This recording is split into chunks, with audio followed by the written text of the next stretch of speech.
Bayangkan jika kamu diperlakukan seperti sampah di tempat kerjamu sendiri. Dihina, disuruh-suruh, bahkan disiram minuman di depan banyak orang hanya karena penampilanmu dianggap lugu dan kampungan. Itulah yang dialami pria ini. Para senior dan bosnya tertawa puas saat merendahkannya, tanpa mereka sadari, pria yang sedang mengepel lantai di hadapan mereka itu sebenarnya adalah pemilik perusahaan tempat mereka bekerja. Dan ketika identitas aslinya terungkap, satu persatu nama mereka hilang dari daftar karyawan selamanya. Selamat datang kembali di saluran Ken Arok Productions. Sebelum kita masuk ke kisah pembalasan dendam berkelas yang penuh plot twist dan romansa ini, saya ingin mengajak kalian untuk menekan tombol subscribe, like, dan bagikan pendapat kalian di kolom komentar. Saya doakan khusus bagi teman-teman yang sudah setia menonton dan menekan tombol subscribe, semoga Tuhan melimpahkan rezeki yang deras seperti air mengalir, diberikan kesehatan yang paripurna, keberkahan dalam setiap langkah, dan kebahagiaan yang tak putus-putus untuk keluarga kalian. Amin ya robbal alamin. Jangan lupa juga tulis di kolom komentar, kalian menonton video ini dari kota mana saja? Mari kita saling mendoakan, karena insya Allah doa yang baik akan kembali kepada yang mendoakan dan dikabulkan oleh Tuhan semesta alam. Baiklah, mari kita mulai ceritanya. Matahari Surabaya siang itu terasa begitu menyengat, membakar aspal jalanan di kawasan Basuki Rahmat yang padat. Namun, panasnya udara di luar tidak sebanding dengan suasana dingin dan mencekam di lantai 15, sebuah gedung perkantoran elit. Disinilah Arya bekerja, atau lebih tepatnya, mencoba bertahan hidup di tengah kerasnya lingkungan kerja yang toksik. Arya adalah seorang pria berusia 28 tahun dengan penampilan yang sangat jauh dari kata modis. Kemejanya selalu terlihat kebesaran, seolah-olah ia meminjam baju ayahnya, dimasukkan dengan rapi namun kaku ke dalam celana bahan yang potongannya sudah ketinggalan zaman. Rambutnya disisir klimis dengan belahan pinggir yang aneh, ditambah kacamata berbingkai tebal yang menutupi sorot matanya yang tajam. Di mata rekan-rekannya, Arya adalah target empuk. Ia adalah definisi dari karyawan yang bisa diinjak-injak tanpa takut akan melawan. Siang itu, kesibukan kantor sedang memuncak karena ada deadline laporan akhir bulan. Suara ketikan keyboard bersahut-sahutan memenuhi ruangan. Arya baru saja kembali dari ruang arsip dengan membawa tumpukan dokumen yang tingginya hampir menutupi wajahnya. Napasnya sedikit tersengal, namun belum sempat ia meletakkan beban itu di mejanya, suara bariton yang menyebalkan terdengar memecah konsentrasi seluruh ruangan. Itu suara Pak Tony, manajer cabang yang dikenal gila hormat dan penjilat.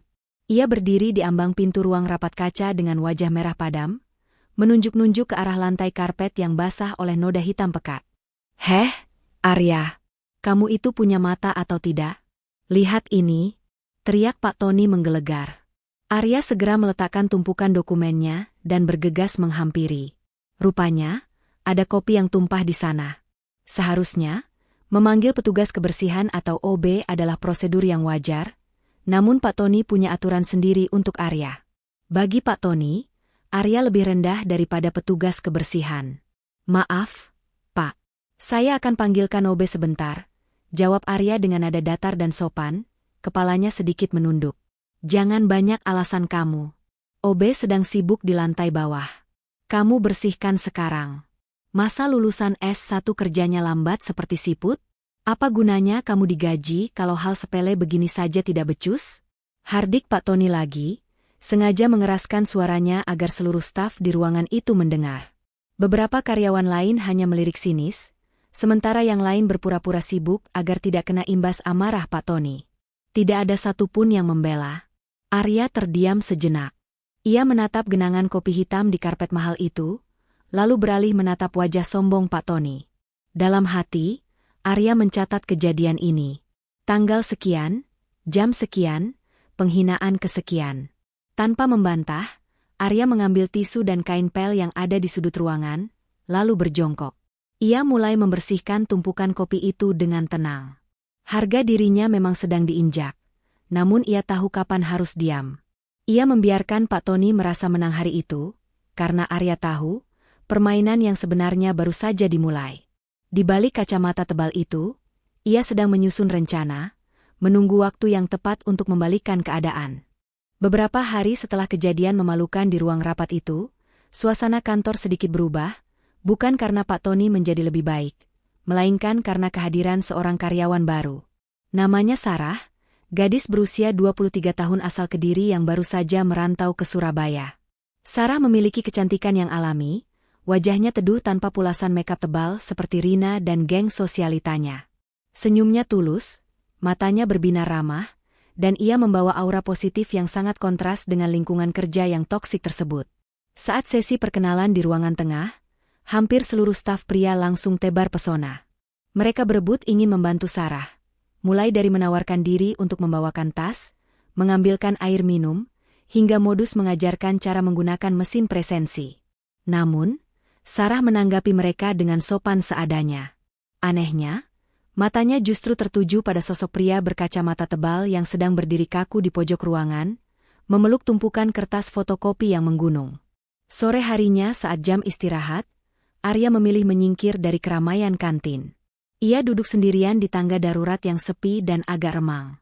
Di tangannya hanya ada selembar roti tawar polos tanpa selai, menu makan siang hemat yang sengaja ia pilih untuk menyempurnakan penyamarannya sebagai staf bergaji pas-pasan. Ia menikmati kesendirian itu sampai pintu tangga darurat terbuka perlahan.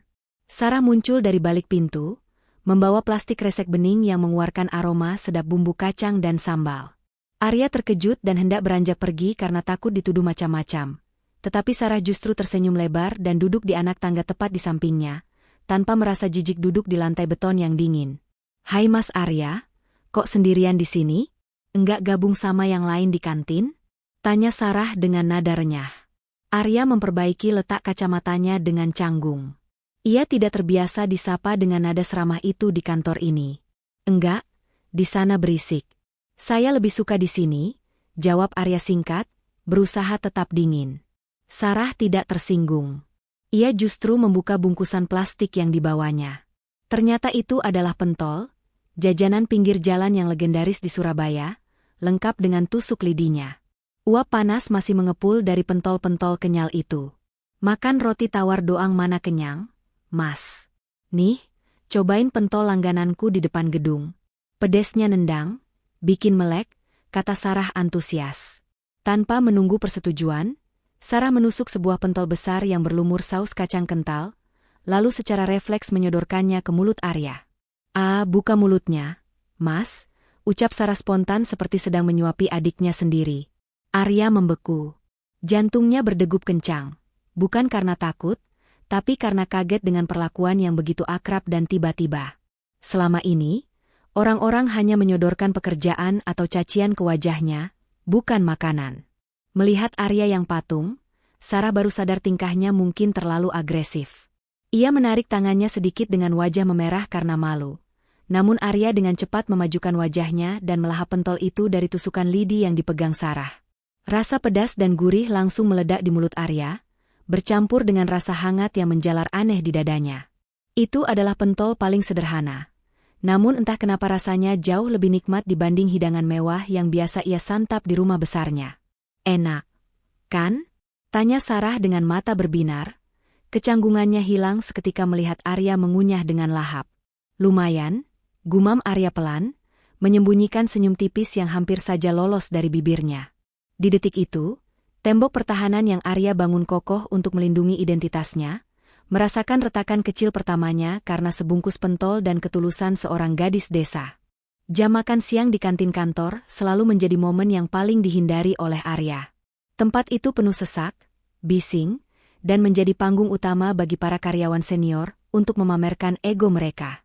Aroma berbagai masakan bercampur aduk di udara, diiringi gelak tawa kelompok-kelompok kecil yang terbentuk berdasarkan kasta pergaulan di kantor.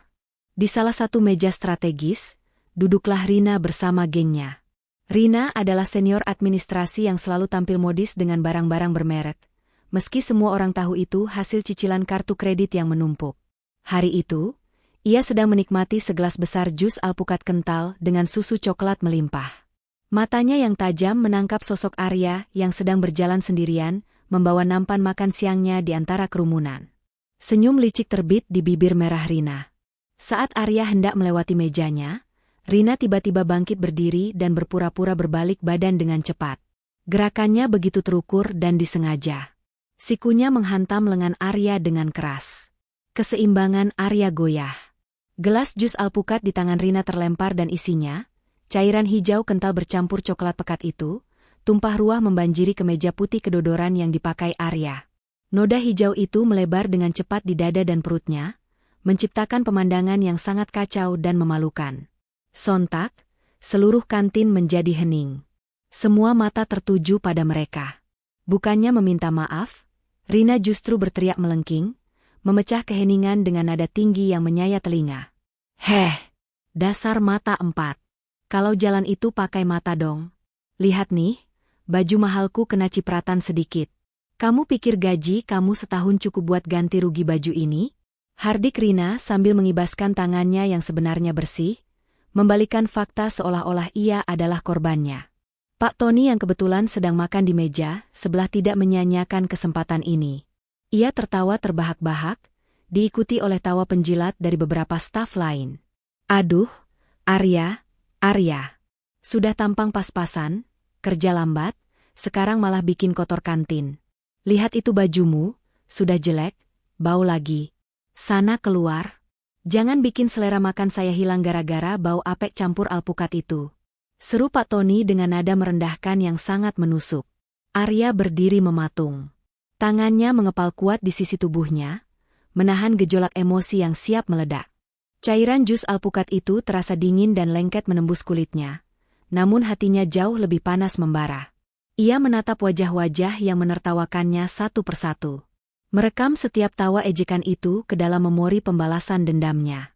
Namun, di tengah gelak tawa yang menyakitkan itu, sebuah kursi bergeser dengan kasar. Seseorang berdiri. Itu Sarah.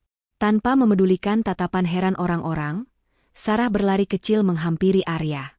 Ia segera mengambil segenggam tisu dari meja terdekat dan tanpa rasa jijik sedikitpun, mulai mengelap noda kental di kemeja Arya.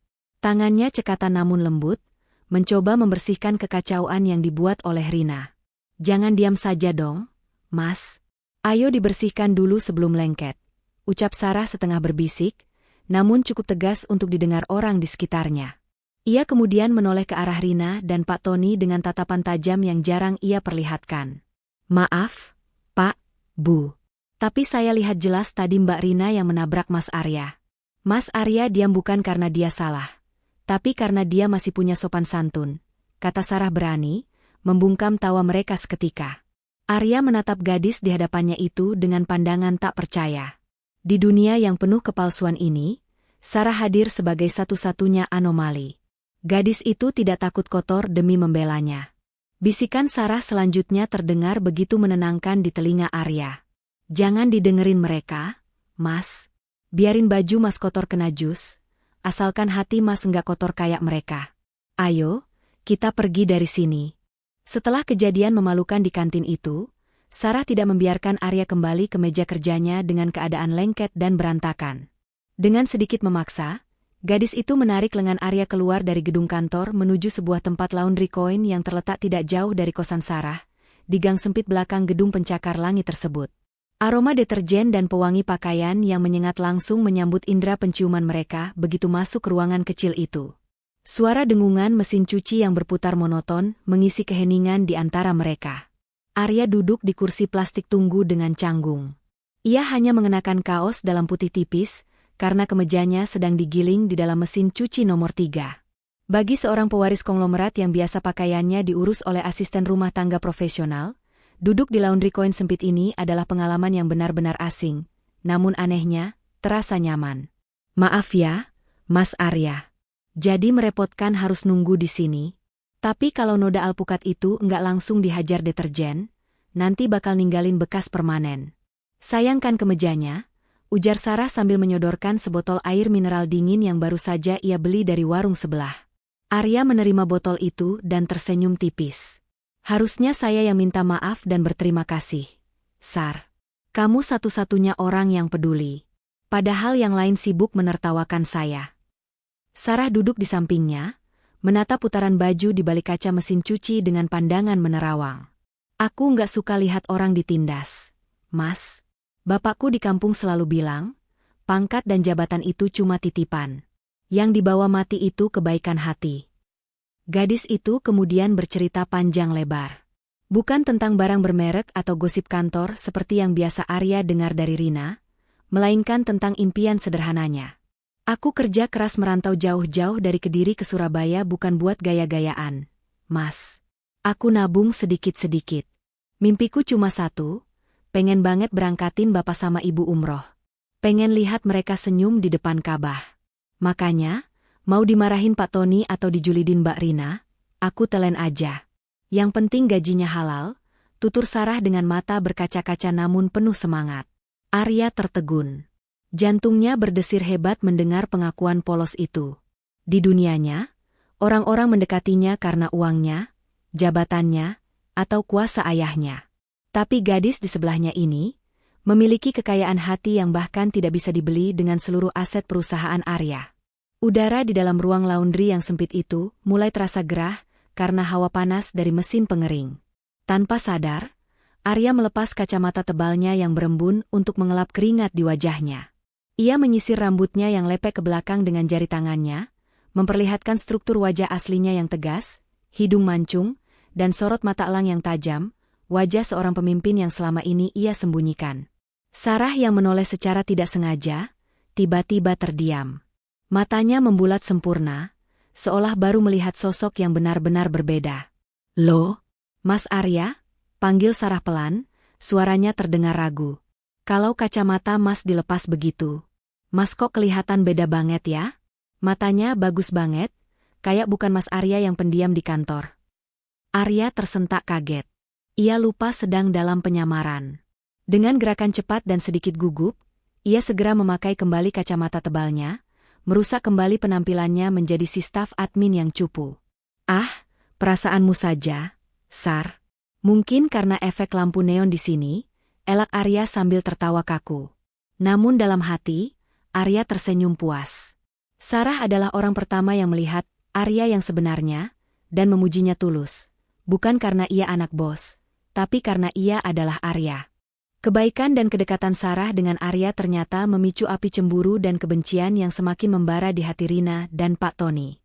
Mereka tidak terima melihat Arya, yang seharusnya menjadi samsak tinju di kantor itu, malah mendapatkan perhatian dari gadis secantik Sarah. Karena itu, sebuah rencana jahat disusun dengan rapi di balik pintu tertutup ruangan manajer. Sore itu, ketika kantor sudah mulai sepi dan Arya sedang pergi ke toilet, Rina mengendap-endap mendekati meja kerja Arya. Matanya liar memperhatikan sekeliling seperti maling profesional. Dengan gerakan cepat, tangannya menyambar sebuah flash disk berwarna hitam yang tergeletak di samping komputer Arya. Flash disk itu berisi data rekapitulasi penjualan bulanan yang sangat krusial dan harus dipresentasikan besok pagi di hadapan direksi pusat. Rina menyeringai licik. Ia kemudian mengeluarkan flash disk lain dari saku roknya, yang bentuknya persis sama, dan meletakkannya di posisi semula. "Rasain kamu, Arya. Di dalam flash disk ini isinya kosong melompong.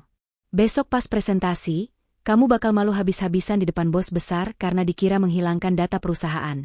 Gumam Rina pelan sambil menahan tawa jahatnya, lalu bergegas kembali ke mejanya seolah tidak terjadi apa-apa. Pak Tony yang memantau dari jauh memberikan kode jempol, tanda rencana berjalan mulus.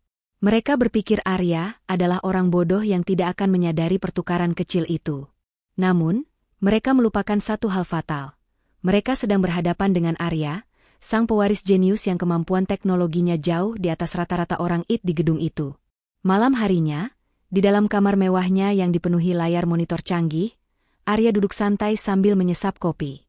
Ia tidak sedang lembur mengerjakan laporan, melainkan sedang memantau layar tabletnya. Notifikasi keamanan berbunyi.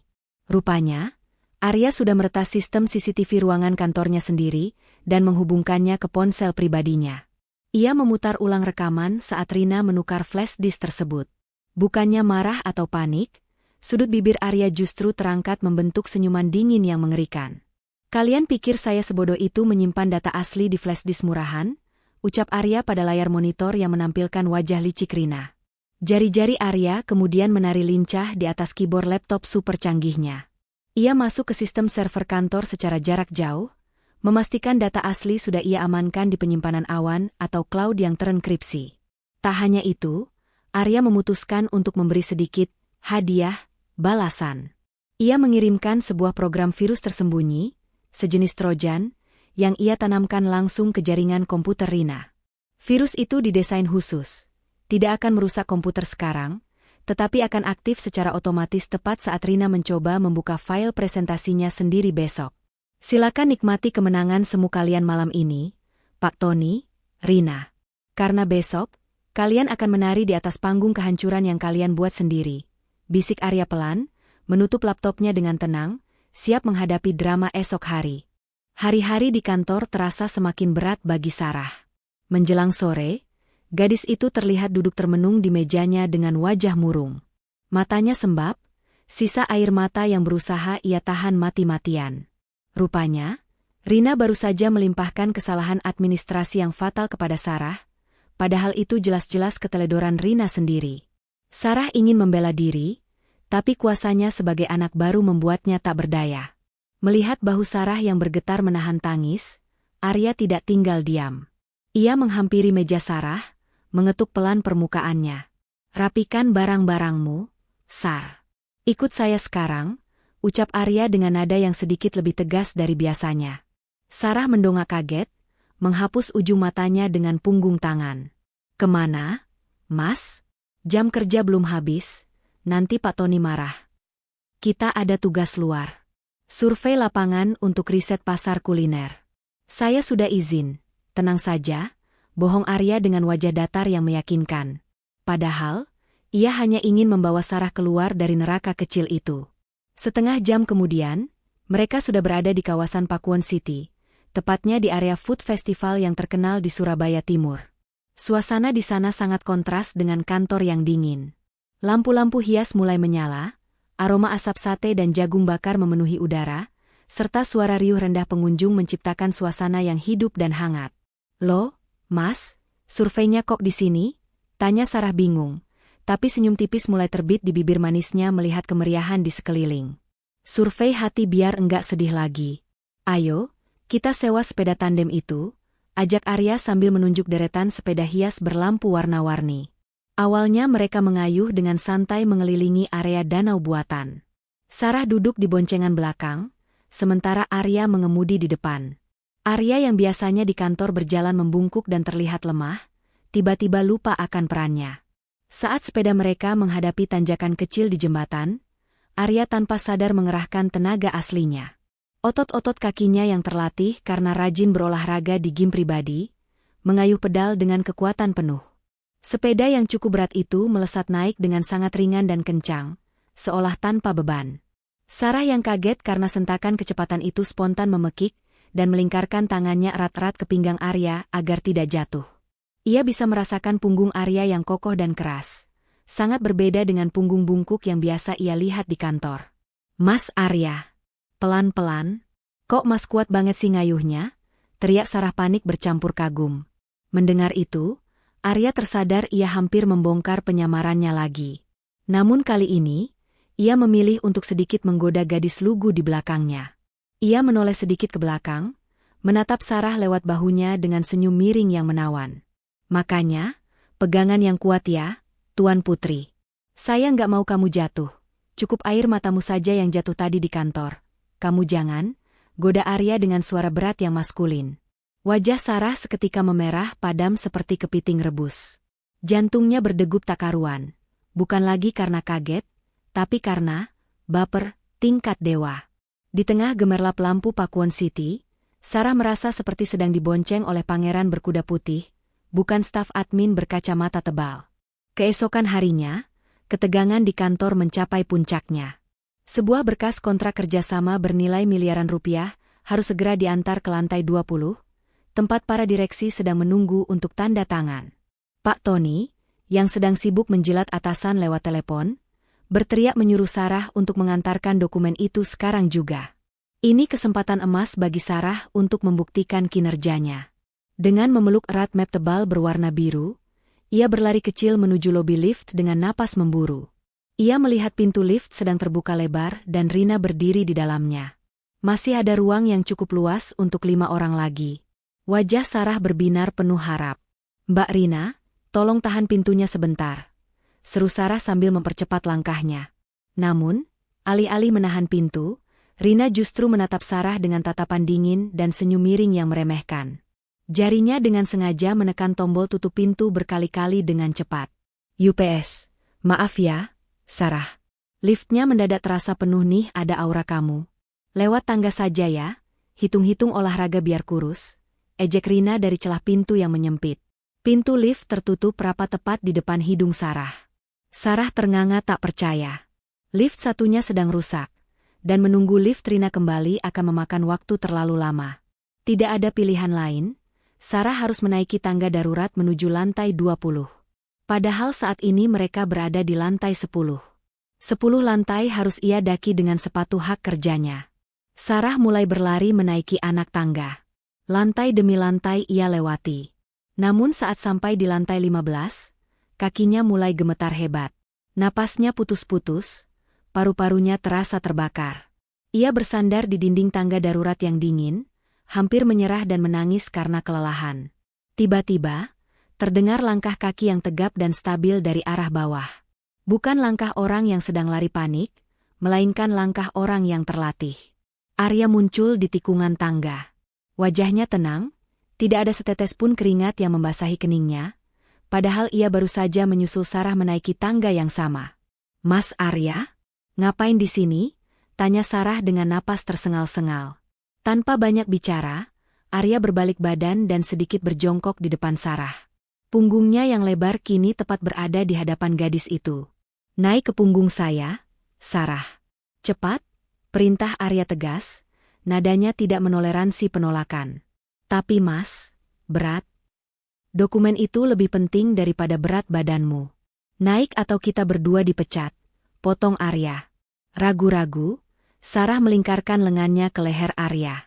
Dalam sekejap, Arya berdiri tegak seolah beban Sarah seringan kapas.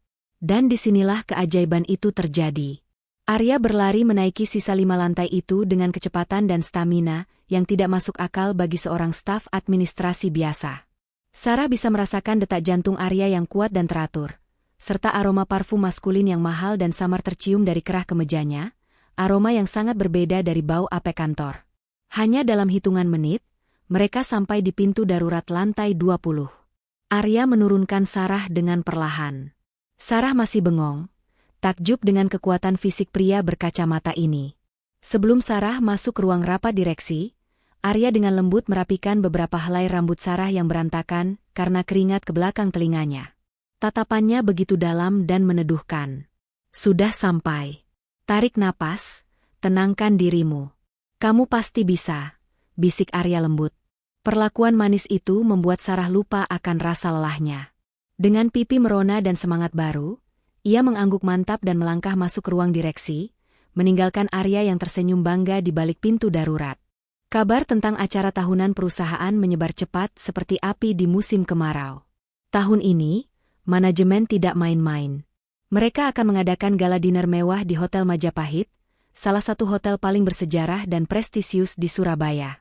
Bagi sebagian besar karyawan, ini adalah ajang pamer busana dan status sosial, terutama bagi Rina dan geng sosialitanya. Sejak pagi, Rina sudah sibuk membolak-balik majalah fashion di mejanya, mengabaikan tumpukan pekerjaan. Suaranya yang cempreng terdengar mendominasi ruangan saat ia memamerkan foto gaun yang baru saja ia pesan. Lihat nih, gaun rancangan desainer terkenal dari Jakarta. Harganya? Kalian enggak bakal sanggup beli. 3 kali gaji bulanan kalian pun belum tentu cukup. Sombong Rina sambil melirik sinis ke arah Sarah yang sedang tekun mengetik.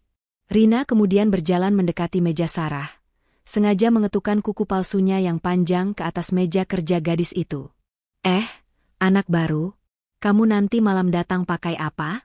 Jangan bilang pakai baju batik seragam sekolah ya? Atau mau pinjam baju bekas kakakmu? Aduh, jangan bikin malu divisi kita deh. Kalau enggak punya baju layak, mending jadi penjaga pintu saja. Ejek Rina disambut tawa kecil teman-temannya. Sarah hanya menunduk. Jarinya berhenti mengetik. Ia memang bingung. Gajinya bulan ini sudah ia kirimkan hampir semuanya ke kampung untuk biaya berobat bapaknya. Sisa uang di dompetnya hanya cukup untuk makan sehari-hari, mana mungkin cukup untuk menyewa, apalagi membeli gaun malam yang pantas untuk acara sekelas itu. Hatinya mencelos, Membayangkan ia harus absen atau datang dengan pakaian seadanya dan menjadi bahan tertawaan lagi. Namun, rezeki anak saleh tidak akan tertukar. Menjelang sore, saat matahari mulai condong ke barat, seorang kurir berseragam rapi masuk ke lobi kantor membawa sebuah kotak hitam besar yang terlihat sangat eksklusif. Kotak itu diikat dengan pita satin perak yang mengilap. "Permisi, paket khusus untuk Ibu Sarah," kata kurir itu lantang. Seisi ruangan terdiam. Rina melongo. Sarah yang bingung segera maju dan menerima kotak itu dengan tangan gemetar. "Buat saya, Pak? Tapi saya nggak pesan apa-apa," tanya Sarah ragu. "Alamat dan namanya benar, Bu?" "Silakan diterima," jawab kurir itu ramah sebelum berlalu pergi. Dengan hati berdebar, Sarah membuka kotak itu perlahan di hadapan semua orang yang penasaran. Mata Sarah terbelalak, begitu juga mata Rina yang hampir keluar karena iri. Di dalam kotak itu terlipat rapi sebuah gaun malam berwarna biru navy yang sangat elegan. Bahannya sutra halus. Potongannya sederhana namun terlihat sangat mahal dan berkelas. Di atas gaun itu, terselip sebuah kartu ucapan kecil berwarna emas. Sarah mengambil kartu itu dan membacanya dengan suara pelan yang bergetar, "Untuk wanita dengan hati paling tulus. Pakailah ini, biarkan kecantikan hatimu bersinar malam ini. Dari pengagum rahasiamu." Sarah menutup mulutnya tak percaya, matanya berkaca-kaca karena haru. Ia tidak tahu siapa pengirimnya, tapi hatinya merasa sangat hangat. Sementara itu, jauh di sudut ruangan, di balik partisi meja kerjanya yang sempit, Arya mengintip dari celah tumpukan file. Senyum tipis dan puas tersungging di bibirnya. Ia tahu, warna biru navy itu akan sangat pas membalut kulit Sarah. Dan malam ini, ia akan memastikan Cinderellanya tidak akan pulang lewat tengah malam dengan kesedihan. Malam itu, ballroom Hotel Majapahit benar-benar bermandikan cahaya kemewahan. Lampu-lampu kristal gantung memantulkan kilau dari perhiasan dan gaun-gaun mahal yang dikenakan para tamu. Aroma parfum kelas atas bercampur dengan wangi hidangan prasmanan yang menggugah selera. Di tengah kerumunan itu, Sarah tampak memukau. Gaun biru navy pemberian, pengagum rahasia, membalut tubuhnya dengan sempurna, membuatnya terlihat seperti putri bangsawan yang tersesat di pesta rakyat jelata. Rina yang melihatnya dari kejauhan hanya bisa menggigit bibir menahan iri, karena gaun mahalnya ternyata kalah aura dibandingkan pesona alami Sarah. Namun, kontras yang paling mencolok malam itu bukanlah antara Sarah dan Rina, melainkan Arya. Di saat semua pria mengenakan jas tuxedo rapi dan sepatu mengkilap, Arya tetap setia dengan peran konyolnya. Ia berdiri menyendiri di pojok ruangan dekat meja minuman, mengenakan rompi pelayan yang kekecilan dan celana bahan yang warnanya sudah pudar. Di tangannya hanya ada segelas sirup jeruk murahan, sementara tamu lain menyesap minuman berkelas. Acara inti pun dimulai. Pak Tony naik ke atas panggung dengan langkah penuh percaya diri. Senyum lebarnya merekah, memamerkan gigi yang baru saja diputihkan. Malam ini adalah momen terpenting dalam karirnya karena komisaris utama dari Jakarta, pemilik asli Nusantara Group, hadir secara langsung. Pak Tony ingin menunjukkan taringnya sebagai pemimpin yang tegas dan tanpa kompromi. "Selamat malam, Bapak Komisaris yang terhormat, serta rekan-rekan sekalian," suara Pak Tony bergema lewat mikrofon, memenuhi seluruh penjuru ruangan. "Malam ini kita merayakan kesuksesan cabang Surabaya. Kesuksesan yang diraih berkat kedisiplinan tinggi dan pembersihan benalu-benalu di perusahaan." Tangan Pak Tony kemudian teracung lurus, menunjuk ke arah sudut ruangan yang gelap, tepat ke wajah Arya yang sedang menyeruput sirupnya. Sorot lampu sorot seketika diarahkan ke sana, membuat Arya silau dan menjadi pusat perhatian. "Lihat pria di pojok sana," seru Pak Tony lantang. "Itu adalah contoh nyata dari ketidakmampuan. Staf yang kerjanya lambat, penampilannya memalukan, dan tidak punya visi. Saya sengaja membiarkan dia hadir malam ini sebagai contoh buruk bagi kita semua. Dan saya pastikan, Bapak Komisaris, surat pemecatan dia sudah saya siapkan untuk besok pagi demi kemajuan perusahaan kita." Hadirin terdiam. Suasana menjadi canggung dan mencekam. Sarah menutup mulutnya, matanya berkaca-kaca ingin berlari membela Arya, namun langkahnya terhenti. Dari pintu utama VVIP, seorang pria parubaya dengan aura wibawa yang luar biasa berjalan masuk. Itu adalah Bapak Wijaya, sang komisaris utama. Wajahnya datar, Tatapannya tajam menatap Pak Tony, lalu beralih menatap Arya. Pak Tony tersenyum puas, mengira sang bos besar akan setuju dengan tindakannya membuang sampah perusahaan. Namun, yang terjadi selanjutnya membuat jantung Pak Tony berhenti berdetak sesaat. Bapak Wijaya tidak berjalan menuju panggung untuk menyalami Pak Tony. Ia justru berjalan lurus membelah kerumunan, langkahnya mantap menuju sudut ruangan tempat Arya berdiri. Sesampainya di depan Arya, pria penguasa bisnis itu merentangkan kedua tangannya. "Arya," panggil Bapak Wijaya dengan suara yang bergetar namun terdengar jelas di keheningan ruangan. Ia memeluk pria berbaju lusuh itu dengan erat layaknya seorang ayah yang merindukan anaknya. "Sampai kapan kamu mau main drama begini, Nak? Apa kamu betah banget menyamar jadi orang susah dan dihina bawahan ayah sendiri?" Kalimat itu bagaikan petir yang menyambar di siang bolong. Gelas minum di tangan Rina terlepas dan jatuh ke lantai, pecah berkeping-keping. Wajah Pak Tony berubah pucat pasi seketika, darah seolah lenyap dari wajahnya. Di pojok sana, Arya tersenyum tipis, pelukan hangat ayahnya menandakan bahwa sandiwara, si staf rendahan, telah resmi berakhir malam ini. Suara riuh rendah di ballroom hotel Majapahit itu seketika lenyap, digantikan oleh keheningan yang mencekam. Semua mata tertuju pada satu titik di tengah ruangan, tempat Arya baru saja melepaskan pelukan ayahnya. Tidak ada lagi sosok staf administrasi yang membungkuk takut. Arya menegakkan punggungnya, postur tubuhnya kini terlihat tegap dan menjulang, memancarkan aura dominasi yang selama ini ia kubur dalam-dalam. Perlahan, tangan Arya terangkat ke wajahnya.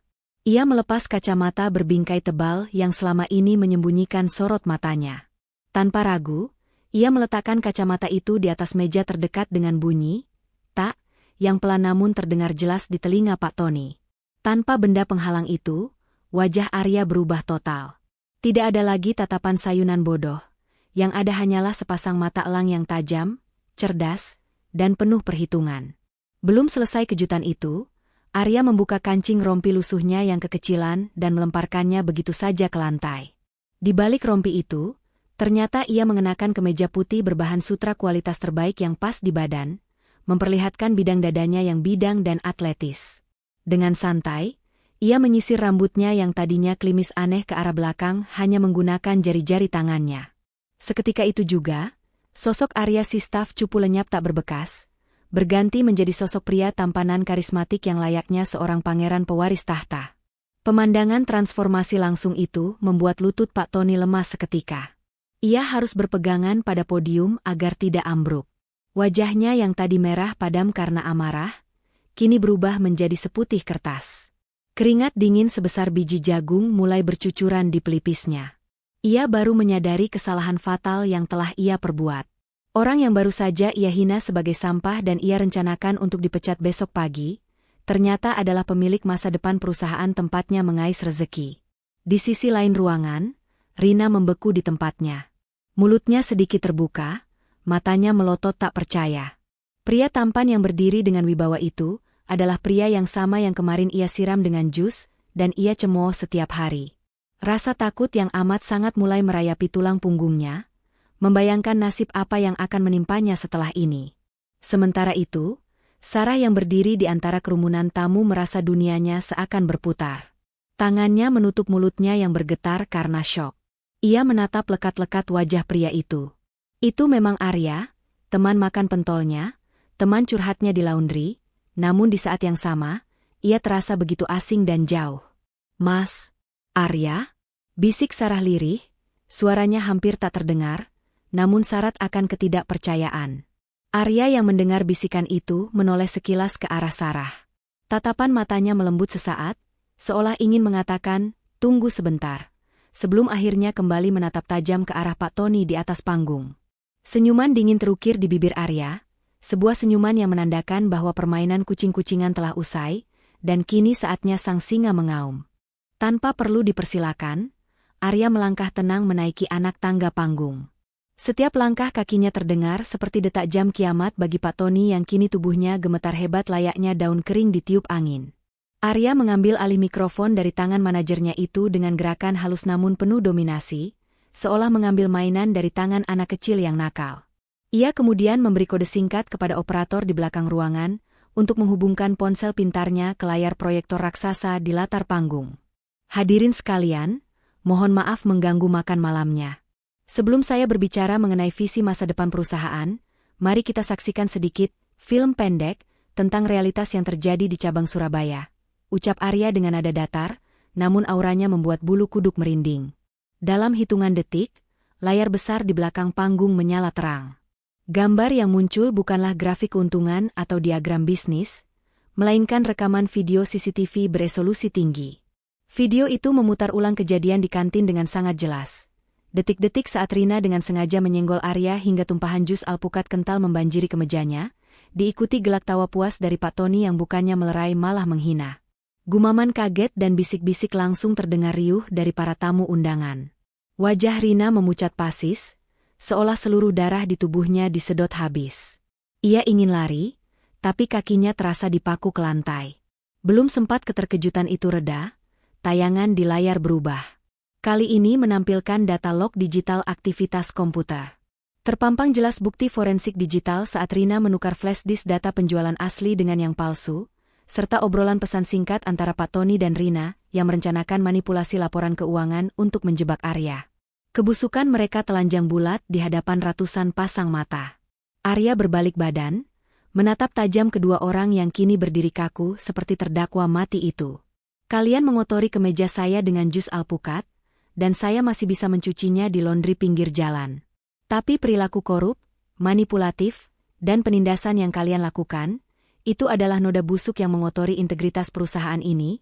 Suara Arya menggelegar, tegas tanpa ampun, memantul di dinding-dinding ballroom yang sunyi senyap. Ia menarik napas panjang, lalu menjatuhkan vonisnya. Mulai detik ini, Bapak Tony dan Saudari Rina, kalian saya pecat dengan tidak hormat. Saya juga sudah memastikan nama kalian masuk ke dalam daftar hitam HRD di seluruh jaringan perusahaan Nusantara Group dan mitra kami. Karir kalian tamat malam ini. Silakan angkat kaki dari ruangan ini sekarang juga, sebelum security menyeret kalian keluar seperti sampah yang sering kalian bicarakan. Keputusan itu jatuh bagaikan palu godam. Mutlak dan mematikan. Tidak ada ruang untuk negosiasi, hanya ada keadilan yang ditegakkan dengan cara yang paling menyakitkan bagi para penindas. Setelah drama pemecatan yang mengguncang itu berakhir, pesta kembali berlanjut, namun dengan suasana yang jauh berbeda. Para tamu kini menatap Arya dengan penuh hormat dan segan, berebut ingin menyalami tangan sang pewaris tunggal. Namun, di tengah riuh tepuk tangan dan pujian itu, mata Arya sibuk mencari satu sosok. Sosok gadis bergaun biru navy yang justru terlihat semakin mengecil di sudut ruangan. Sarah merasa dunianya runtuh. Bukan karena sedih, tapi karena rasa minder yang tiba-tiba mencekik lehernya. Ia memandang Arya yang dikelilingi para petinggi, bersinar terang di dunianya yang megah. Lalu ia menunduk menatap sepatu haknya yang murah. Aku tidak pantas ada di sini, batin Sarah. Dengan langkah perlahan, ia mencoba menyelinap keluar dari ballroom, berharap bisa menghilang di telan malam tanpa ada yang menyadari. Namun, Arya menyadarinya. Tanpa memedulikan direktur pemasaran yang sedang mengajaknya bicara tentang saham, Arya meminta izin singkat dan langsung berlari mengejar langkah kecil Sarah. Ia menyusul gadis itu hingga ke taman tengah Hotel Majapahit yang asri dan tenang, jauh dari kebisingan pesta. Sarah, tunggu, panggil Arya, suaranya sedikit terengah bukan karena lelah, tapi karena takut kehilangan momen. Sarah berhenti di dekat air mancur, namun ia tidak berani membalikkan badan. Bahunya terlihat sedikit bergetar. Arya melangkah mendekat, berdiri tepat di belakangnya dengan jarak yang sopan. Kenapa lari? Pestanya belum selesai, tanya Arya lembut. Sarah berbalik perlahan. Matanya basah, pipinya merona merah karena malu bercampur bingung. Pak Arya. Saya mau pulang saja. Saya malu. Malu kenapa? Arya mengerutkan kening, bingung. Malu karena saya sok akrab sama bapak. Saya sok-sokan kasih bapak pentol pinggir jalan, sok-sokan traktir makan di warung penyetan, sok-sokan nasehatin bapak soal sabar. Padahal bapak bisa beli pabrik pentolnya sekalian gerobak-gerobaknya. Ucap Sarah dengan suara bergetar, air matanya menetes membasahi pipi. Saya merasa bodoh, Pak. Kita beda dunia. Mendengar kepolosan itu, Arya justru tertawa kecil. Tawa yang renyah dan lepas. Ia melangkah maju, mempersempit jarak di antara mereka, lalu menatap manik mata Sarah dalam-dalam. "Sarah, dengar saya," ucap Arya sambil tersenyum hangat. "Selama hidup saya sudah makan di restoran bintang 5 di Paris, London, New York. Tapi jujur, tidak ada satupun makanan yang rasanya seenak pentol yang kamu suapkan di tangga darurat waktu itu." Sarah mendongak, menatap Arya tak percaya. "Bohong." "Saya serius," tegas Arya. "Pentol itu enak bukan karena bumbunya, tapi karena dikasih pakai hati. Kamu satu-satunya orang yang melihat saya sebagai manusia, bukan sebagai dompet berjalan. Jadi tolong, jangan panggil saya Bapak. Tetap panggil saya Mas Arya, teman makan pentolmu. Karena bagi saya, kamu bukan cuma staf. Kamu adalah satu-satunya hal nyata yang saya temukan di Surabaya." Mendengar pengakuan itu, tangis Sarah pecah, tapi kali ini karena haru. Arya dengan spontan mengeluarkan sapu tangan dari saku jas mahalnya. Sapu tangan sutra yang harganya mungkin setara gaji Sarah sebulan, dan dengan lembut mengusap air mata di pipi gadis itu. "Sudah, jangan nangis. Nanti luntur cantiknya. Sayang gaunnya sudah bagus-bagus," goda Arya, membuat Sarah tertawa kecil di sela isakannya. Di bawah sinar rembulan taman hotel, kecanggungan itu perlahan mencair menjadi sebuah perasaan hangat yang manis. Pasca malam pengungkapan yang dramatis itu, suasana kantor cabang Surabaya berubah 180 derajat. Arya kini menempati ruangan pimpinan yang luas di ujung lorong, ruangan yang dulu diduduki oleh Pak Tony. Meskipun status mereka kini bagaikan bumi dan langit, Arya sebagai bos besar dan Sarah sebagai staf senior, jarak di antara mereka justru terasa semakin dekat dengan cara yang unik dan menggemaskan. Arya tampaknya punya hobi baru yang membuat para sekretaris di luar ruangannya geleng-geleng kepala. Ia sering sekali memanggil Sarah lewat telepon internal dengan alasan-alasan dinas yang terdengar sangat dibuat-buat. "Halo, Sarah? Bisa ke ruangan saya sebentar? Ada berkas krusial yang butuh verifikasi visual mendalam dari kamu." Suara Arya terdengar serius dan berwibawa lewat gagang telepon. Dengan panik, Sarah bergegas merapikan rok kerjanya, menyambar buku catatan, dan berlari kecil menuju ruangan CEO. Jantungnya berdegup kencang, takut ada kesalahan fatal dalam pekerjaannya. Namun, begitu ia membuka pintu ruangan yang dingin itu, ia mendapati Arya sedang duduk santai di kursi kebesarannya sambil memutar-mutar pena, tersenyum jahil. "Mana berkas yang salah, Pak?" tanya Sarah dengan napas tersengal. Arya menyodorkan selembar kertas kosong. "Ini, saya butuh pendapat kamu. Kertas ini lebih bagus warna putih tulang atau putih gading? Soalnya saya bingung, dan kalau bingung saya jadi ingat kamu." Sarah melongo, lalu mendengus kesal sambil menahan senyum. "Mas Arya. Astaga, kirain ada masalah gawat darurat. Jantungku hampir copot tahu." "Ya kan darurat, Sar. Darurat rindu," goda Arya santai tanpa rasa bersalah. "Lagian, saya capek lihat angka melulu. Butuh vitamin mata." "Ya sudah, sana balik kerja lagi. Nanti kalau saya kangen, saya panggil lagi." Wajah Sarah memerah padam. Ia berbalik badan dengan salah tingkah, pura-pura ngambek padahal hatinya berbunga-bunga.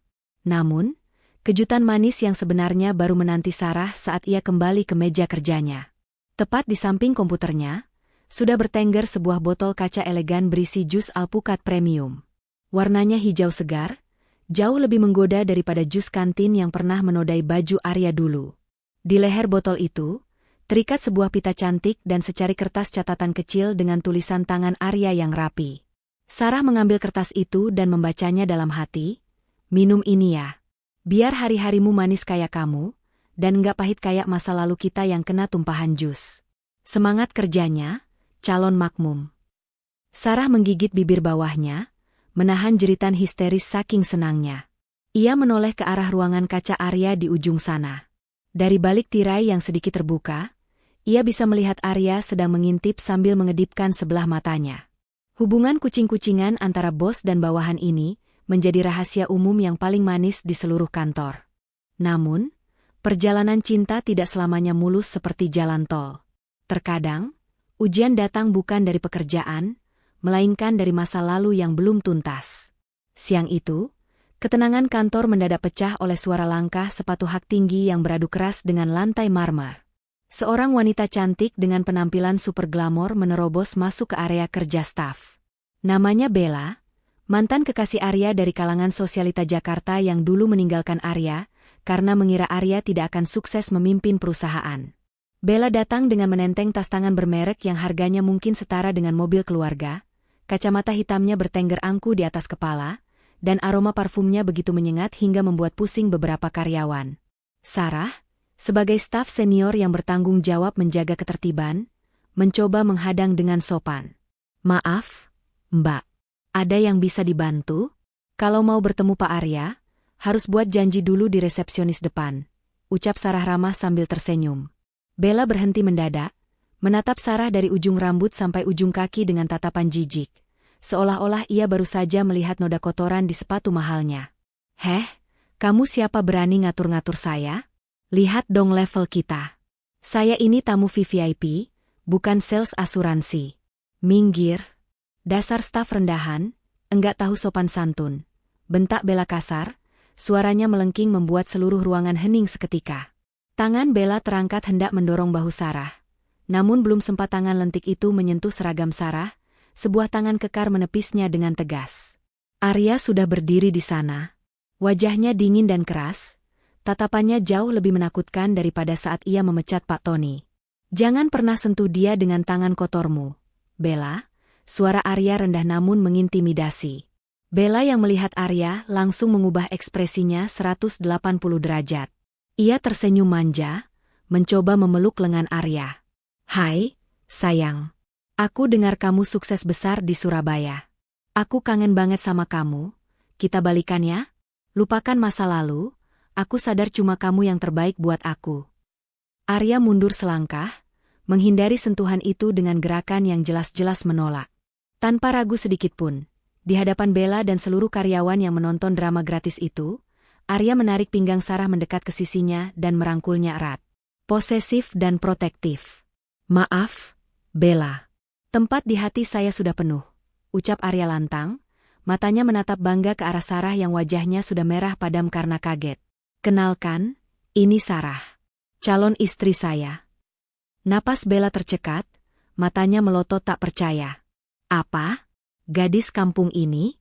Kamu bercandakan, Arya? Dia itu cuma kerikil dibanding aku." Arya menggeleng tegas. "Salah. Kamu yang melihatnya sebagai kerikil karena matamu silau harta. Bagi saya, dia adalah berlian yang menemukan saya saat saya masih dianggap batu kali yang tidak berharga. Dia mencintai saya saat saya tidak punya apa-apa, sedangkan kamu membuang saya saat saya butuh dukungan. Sekarang, silakan keluar dari kantor saya, atau security yang akan menyeret kamu." Bella ternganga, harga dirinya hancur berkeping-keping. Dengan wajah menahan malu yang luar biasa, ia menghentakkan kakinya dan berbalik pergi diiringi tatapan sinis para karyawan. Sarah mendongak menatap Arya, matanya berkaca-kaca. Perlindungan Arya hari itu bukan hanya mengusir mantan, tapi juga memproklamirkan status Sarah di mata dunia. Setelah badai gangguan dari masa lalu itu berlalu, hubungan Arya dan Sarah memasuki fase baru yang jauh lebih tenang namun mendalam. Mereka tidak lagi sembunyi-sembunyi. Satu kantor kini tahu bahwa Sarah adalah ibu negara, tak resmi cabang Surabaya. Namun, alih-alih menjadi sombong, Sarah justru merasa punya tanggung jawab besar untuk memantaskan diri. Disinilah peran Arya berubah menjadi mentor yang sabar. Di sela-sela kesibukannya mengurus saham dan ekspansi bisnis, Arya selalu menyempatkan waktu di sore hari untuk mengajari Sarah. Bukan hal-hal romantis picisan, melainkan ilmu kehidupan. Di ruang kerjanya yang luas, Arya dengan telaten mengajarkan Sarah cara berbicara di depan klien kelas kakap, bagaimana bersikap elegan dalam jamuan makan resmi, hingga wawasan bisnis global. "Angkat dagumu, Sar. Jangan pernah menunduk kalau bicara sama orang kaya. Uang mereka banyak, tapi harga diri kamu tidak bisa dibeli. Kamu harus percaya itu," ucap Arya lembut saat melatih Sarah presentasi. Kata-kata itu menanamkan benih kepercayaan diri yang kuat di hati Sarah yang dulu pemalu. Sebaliknya, di luar jam kantor, giliran Sarah yang menjadi guru kehidupan bagi Arya. Gadis itu menarik sang CEO turun dari menara gadingnya untuk menapak bumi. Ingat mobil mewah Arya? Mobil itu kini sering diparkir di garasi, digantikan oleh motor matic Sarah untuk menembus macetnya jalanan Surabaya. Suatu malam minggu, Sarah tidak mengajak Arya candlelight dinner di restoran Eropa, melainkan ke warung bebek Sinjai yang legendaris dan selalu antre. Arya yang terbiasa makan menggunakan pisau dan garpu perak, tampak kebingungan melihat potong bebek goreng berminyak dengan sambal pencit mangga muda yang menggunung di hadapannya. "Mas, makan bebek itu seninya pakai tangan langsung. Namanya muluk. Kalau pakai sendok garpu, kurang nikmat," ajar Sarah sambil mempraktikkan cara mencubit daging bebek dengan luwes. Arya mencoba meniru dengan kaku. Jarinya belepotan minyak, keringat mulai bercucuran karena pedasnya sambal, wajahnya memerah. Melihat kekasihnya kepedasan, Sarah dengan sigap mengambil tisu dan mengelap keringat di dahi Arya, persis seperti saat ia membersihkan noda jus alpukat dulu. "Pedas ya, Mas? Minum dulu nih es jeruknya," tawar Sarah perhatian. Arya meneguk es jeruk itu sampai habis, lalu tersenyum lebar meski bibirnya terasa terbakar. "Pedas banget, Sar. Tapi anehnya saya suka. Ternyata bahagia itu sederhana ya. Cuma duduk di bangku plastik, makan pakai tangan, tapi ditemani kamu." Malam itu ditutup dengan berjalan-jalan santai di Taman Bungkul. Di bawah lampu taman yang temaram, mereka duduk berdampingan memperhatikan anak-anak bermain papan luncur. Dua dunia yang sangat berbeda itu kini perlahan melebur. Arya mengisi kekurangan Sarah dengan kekuatan dan perlindungan, sementara Sarah mengisi kekosongan hati Arya dengan kesederhanaan dan kehangatan rumah. Mereka seperti dua keping puzzle yang bentuknya tak beraturan, namun saat disatukan, gambarnya menjadi sempurna. Beberapa bulan berlalu, dan sampailah mereka pada satu malam yang telah dipersiapkan Arya dengan sangat matang. Ia tidak membawa Sarah makan malam di restoran mewah yang penuh aturan etika, melainkan mengajak gadis itu naik ke rooftop atau atap gedung pencakar langit tertinggi di Surabaya. Di ketinggian ini, angin malam berhembus lembut memainkan ujung rambut Sarah, dan di bawah sana, jutaan lampu kota Surabaya terhampar luas bagaikan lautan berlian yang bersinar terang. Namun, di tengah pemandangan yang memukau itu, wajah Sarah justru terlihat murung. Ia berjalan pelan menuju pagar pembatas kaca, menatap jauh ke bawah dengan pandangan kosong. Rasa minder yang selama ini ia coba kubur, kembali muncul ke permukaan saat melihat betapa tingginya tempat Arya berdiri dibandingkan dirinya. "Mas," panggil Sarah lirih tanpa menoleh. "Apa aku benar-benar pantas buat Mas Arya? Lihat sekeliling kita, Mas. Semuanya megah, semuanya tinggi. Sedangkan aku cuma anak petani dari Kediri. Tanganku kasar karena sering bantu di sawah, bukan tangan halus putri keraton. Keluargamu konglomerat, Mas. Aku takut nanti aku cuma bikin malu keluarga Mas Arya." Arya terdiam sejenak. Ia berjalan mendekat, lalu memutar tubuh Sarah perlahan agar berhadapan dengannya. Tanpa aba-aba, sang CEO yang disegani ribuan karyawan itu merendahkan tubuhnya. Ia berlutut dengan satu kaki di atas lantai beton yang dingin, tepat di hadapan Sarah. Sarah menutup mulutnya kaget, matanya membelalak. "Mas Arya, Mas ngapain? Bangun, Mas, jangan begini." Arya tidak bergeming. Ia merogoh saku jasnya dan mengeluarkan sebuah kotak bludru kecil berwarna merah marun. Dengan perlahan, ia membuka kotak itu. Di dalamnya, berkilau sebuah cincin berlian yang sangat indah, namun desainnya unik. Bentuknya menyerupai kelopak bunga melati kecil, bunga kesukaan Sarah yang melambangkan kesederhanaan dan ketulusan. "Sarah, lihat saya," ucap Arya lembut namun tegas, menatap lurus ke manik mata gadis itu. "Uang bisa dicari, jabatan bisa hilang dalam sekejap, dan kecantikan fisik bisa memudar dimakan usia. Tapi, menemukan wanita yang tulus membersihkan noda di baju pria gagal tanpa rasa jijik sedikitpun, itu langka, Sarah. Itu jauh lebih berharga daripada semua aset perusahaan saya." Arya mengambil napas panjang, suaranya terdengar bergetar menahan haru. "Kamu bukan cuma pantas, Sarah. Kamu adalah anugerah terindah yang Tuhan kirim buat melengkapi hidup saya yang kaku ini. Kamu adalah rumah tempat saya pulang. Jadi, tolong jangan rendahkan dirimu lagi. Izinkan saya yang beruntung ini menjadi imam kamu selamanya. Sarah, will you marry me? Maukah kamu menikah dengan saya?" Air mata Sarah tumpah tak terbendung. Segala keraguan dan rasa takutnya runtuh ketika mendengar pengakuan tulus itu. Ia mengangguk cepat sambil terisak bahagia. "Iya, Mas. Aku mau. Aku mau banget," jawab Sarah di sela tangisnya. Dengan tangan gemetar, Arya menyematkan cincin melati itu di jari manis Sarah. Ukurannya pas, seolah cincin itu memang ditakdirkan berada di sana. Arya kemudian bangkit dan langsung memeluk Sarah erat-erat, mengangkat tubuh mungil gadis itu sedikit berputar di bawah atap langit Surabaya yang bertabur bintang. Malam itu, di ketinggian ratusan meter, dua hati resmi terikat dalam janji suci untuk selamanya. Cincin berlian berbentuk bunga melati itu sudah melingkar indah di jari manis Sarah. Namun bagi mereka berdua, pernikahan bukan hanya tentang penyatuan dua hati, melainkan penyatuan dua keluarga besar dengan latar belakang yang bagaikan bumi dan langit. Tantangan sesungguhnya pun dimulai, meminta restu orang tua. Perjalanan pertama membawa mereka ke kampung halaman Sarah di sebuah desa kecil di Kediri. Sarah sempat khawatir setengah mati. Ia takut Arya yang terbiasa hidup serba mewah dengan pendingin udara sentral, akan tidak betah duduk di rumah kayunya yang sederhana dan gerah.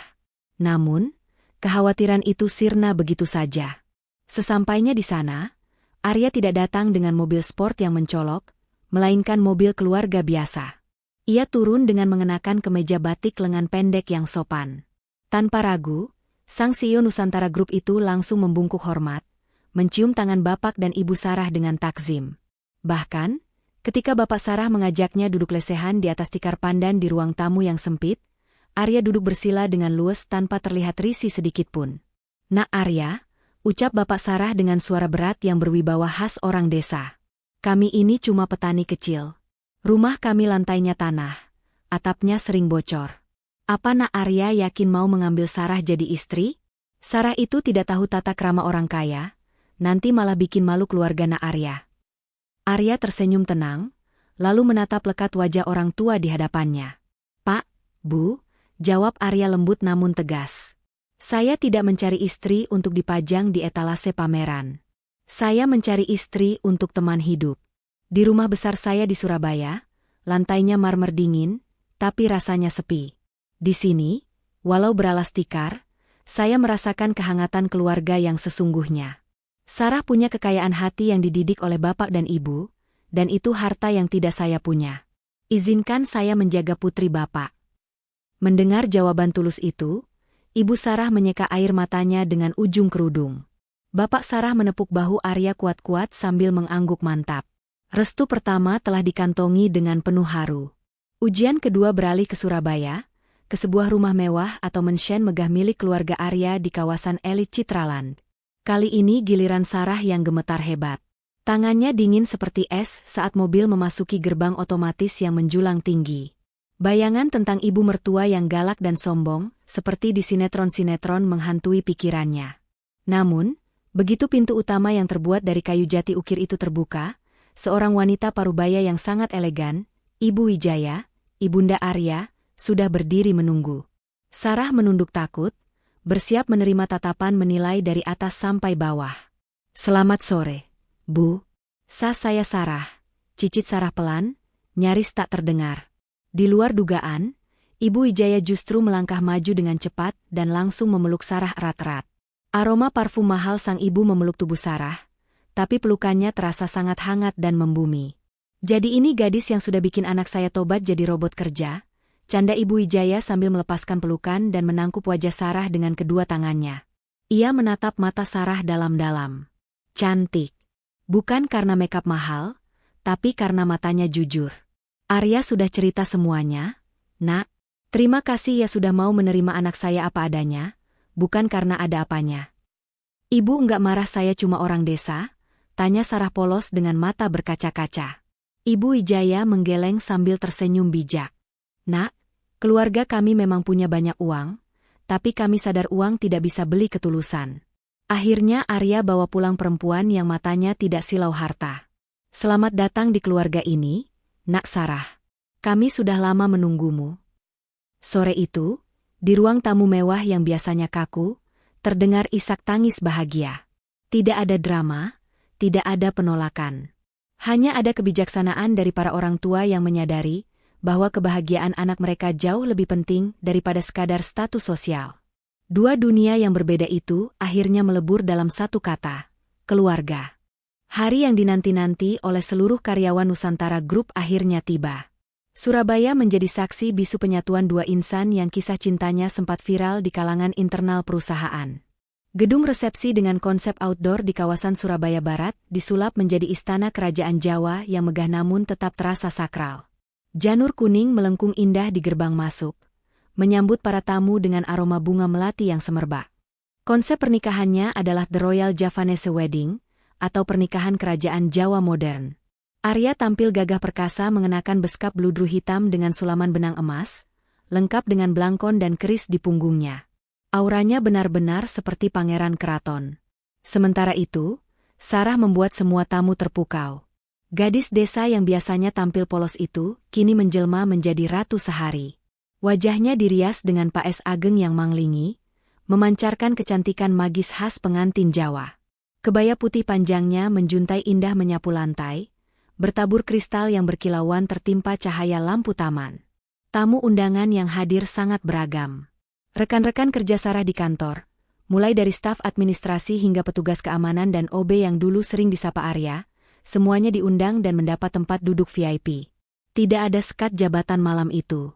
Mereka semua dijamu dengan hidangan terbaik. Tentu saja, wajah-wajah seperti Pak Tony dan Rina tidak terlihat di sana, karena mereka sudah menjadi bagian dari masa lalu yang terlupakan. Momen puncak yang paling membuat hati meleleh terjadi di tengah acara. Lampu-lampu taman tiba-tiba meredup, menyisakan satu sorot lampu ke tengah panggung pelaminan. Arya berdiri, mengambil mikrofon, dan menatap Sarah yang duduk manis di kursi pelaminan. "Bapak, Ibu, dan hadirin semua," ucap Arya, suaranya terdengar lembut namun memenuhi seluruh area pesta. "Banyak orang bilang istri saya beruntung mendapatkan saya. Tapi malam ini saya ingin tegaskan, sayalah yang paling beruntung. Lagu ini saya persembahkan untuk wanita yang mencintai saya saat saya tidak punya apa-apa selain kemeja kotor kena jus." Arya kemudian menyanyikan sebuah lagu cinta klasik dengan suara baritonnya yang ternyata sangat merdu.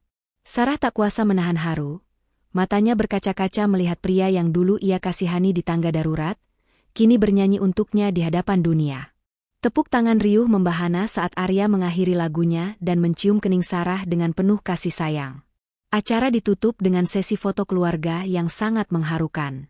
Di atas panggung, dua keluarga besar berdiri berdampingan. Orang tua Arya yang mengenakan busana adat glamor berdiri merangkul orang tua Sarah yang tampak bersahaja namun berwibawa dengan beskap dan kebaya sederhana. Tidak ada kecanggungan, tidak ada jarak kasta. Mereka tertawa lepas, saling berpegangan tangan. "Geser sedikit, Pak, Bu, biar masuk bingkai semua," aba-aba fotografer. Bapak Sarah berbisik kepada Pak Wijaya. "Ayah Arya, terima kasih, Pak, sudah menerima anak saya jadi mantu." Pak Wijaya tertawa renyah dan menepuk bahu besannya. "Justru kami yang terima kasih, Pak. Anak Bapak sudah mengembalikan senyum anak saya." Kamera pun memotret momen itu. Sebuah potret sempurna yang merekam bukti bahwa cinta sejati mampu meruntuhkan tembok perbedaan setinggi apapun, menyatukan dua dunia menjadi satu keluarga yang bahagia dan harmonis. Pesta pernikahan mewah itu telah usai, lampu-lampu sorot telah dimatikan, dan tamu undangan telah pulang. Namun, bagi Arya dan Sarah, petualangan yang sesungguhnya baru saja dimulai di balik pintu rumah mereka. Kehidupan rumah tangga mereka ternyata jauh lebih manis dan menggemaskan daripada drama Korea manapun. Meskipun tinggal di rumah megah dengan puluhan asisten rumah tangga, Sarah tetaplah Sarah yang sederhana. Setiap pagi, aroma bumbu bawang dan kecap manis selalu memenuhi dapur bersih. Sarah bersikeras memasak nasi goreng kampung kesukaan Arya dengan tangannya sendiri, menolak tawaran koki profesional keluarga. "Sayang, kan ada koki. Kamu duduk manis saja," protes Arya sambil memeluk pinggang Sarah dari belakang, dagunya bertumpu manja di bahu sang istri. "Enggak mau. Masakan koki rasanya restoran, kalau masakan istri rasanya cinta. Lagian Mas Arya kalau enggak makan masakanku nanti rewel di kantor," jawab Sarah sambil menyuapkan satu sendok nasi goreng ke mulut suaminya yang manja itu. Dan benar saja, Arya yang di kantor dikenal sebagai CEO bertangan besi yang ditakuti ribuan karyawan, berubah menjadi bayi besar jika sudah di rumah. Ia seringkali menolak berangkat kerja jika dasinya belum dipasangkan oleh Sarah. Ia akan berdiri diam di depan cermin dengan wajah cemberut lucu sampai Sarah datang merapikan kerahnya. "Sudah jadi bos besar kok manja banget sih, Mas?" goda Sarah sambil mengencangkan simpul dasi. "Biarin. Manja sama istri sendiri itu ibadah," jawab Arya sambil mencuri ciuman kilat di pipi Sarah, membuat istrinya tertawa geli. Momen paling lucu terjadi saat Arya harus melakukan meeting online dari rumah dengan klien penting dari Eropa. Arya duduk tegak di depan laptop, mengenakan jas rapi, berbicara bahasa Inggris dengan aksen bisnis yang serius. Tiba-tiba, tanpa sadar, Sarah melintas di latar belakang kamera sambil membawa keranjang cucian. Parahnya, Sarah sedang memakai piyama bermotif kelinci besar yang sangat lucu dan rambut yang dicepol asal-asalan. Para klien di layar monitor sontak tertawa melihat pemandangan kontras itu. Arya menoleh kaget, wajahnya memerah padam. Sarah yang sadar masuk kamera langsung bersembunyi di balik sofa dengan wajah panik. Namun, bukannya marah, Arya justru tertawa lepas. Ia menarik Sarah bangun dan memperkenalkannya ke layar kamera. "Maafkan gangguan kecil tadi, tuan-tuan. Kenalkan, ini bos asli saya di rumah. Dia yang mengatur hidup saya," ucap Arya bangga, membuat suasana meeting menjadi cair dan hangat. Cerita perjalanan cinta mereka ditutup dengan sebuah adegan sore yang tenang di teras belakang rumah. Langit Surabaya sedang berwarna jingga keemasan. Arya dan Sarah duduk berdampingan di kursi santai. Di meja kecil di antara mereka, tersedia 2 gelas jus alpukat kental, simbol pertemuan pertama mereka yang unik. Arya menyesap jus itu, lalu menggenggam tangan Sarah yang kini terasa halus namun tetap hangat dan kuat. "Terima kasih ya, Sar," bisik Arya. "Buat apa, Mas?" "Buat semuanya. Terima kasih sudah membersihkan noda di kemeja saya dulu. Kalau hari itu kamu tidak datang membawa tisu, mungkin selamanya hati saya akan tetap kotor oleh kesombongan," ucap Arya tulus. Sarah tersenyum, menyandarkan kepalanya di bahu Arya. Mereka menikmati senja itu dengan hati yang penuh syukur. Kisah mereka mengajarkan kita satu hal penting. Terkadang, pangeran impian tidak datang dengan menunggang kuda putih yang gagah, melainkan datang dengan kemeja kotor penuh noda. Dan cinta sejati tidak melihat apa yang kamu kenakan atau seberapa tebal dompetmu, melainkan melihat ketulusan hati yang berani berbuat baik saat dunia sibuk mencela. Terima kasih sudah mengikuti kisah Arya dan Sarah di Ken Arok Productions. Semoga cerita ini menjadi inspirasi bagi kita semua untuk selalu berbuat baik. Karena kita tidak pernah tahu, kebaikan kecil mana yang akan mengubah hidup kita selamanya. Sampai jumpa di cerita berikutnya.